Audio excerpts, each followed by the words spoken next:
19-годишното момче од Кичево, кое повеќе од 2 месеци се влечеше по болници каде лекарите од Кичево, Охрид и Скопје го лекуваа без точно утврдена диагноза, сепак не било заболено од коронавирус, иако во Институтот за јавно здравје се водеше како диагностициран случај на COVID-19. Случајот со младото момче кој помина низ кошмар соочено со презир и осуда од сограѓаните, Министерството за здравство го сведе на статистичка грешка. Здравствените власти признаа пропуст, но не и вина. Неговите најблиски кои цело време тврдеа дека момчето било 4 пати тестирано на коронавирус и од сите резултати били негативни, најавува дека ќе барат одговорност за голготата. Јас од ова не се откажувам. Пациент позитивен на тест и за 23 часа да покаже негативен, јас не можам да верувам во здравството затоа што од 12, ако сте се движеле ние со пациент позитивен на коронавирус, значи пола градот Кичево требаше да биде затворен и вставен во изолација, затоа што ние, јас, мојот внук и мојата фамилија шетавме слободно до денот кога беше полицискиот час прогласен.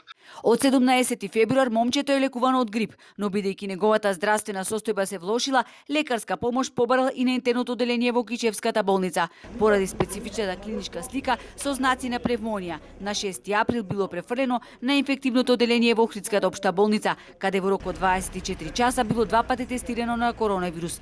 По негативните наоди, охридските доктори дале упат лекувањето да го продолжи во болницата во Кичево, но таму одбиле да го хоспитализираат. Нас ни е наредено момчето да го донесеме во станот, каде што живеат таткото, мајката, двајца брајка, снаата и девојчето помало. И во случајот промешан сум и јас. Фактички, затоа што јас го донесов дома. Едно, второ, не е примен на 12 во општа болница во Кичево во интерно одделение, туку во еден обичен континер му е даена една инфузија во 9 часот навечер. Значи, што видов на 12 и што се случуваше во Кичево на 12 со нас како фамилија, јас не верувам во здравствениот систем, фактички на општата болница во Кичево едноставно.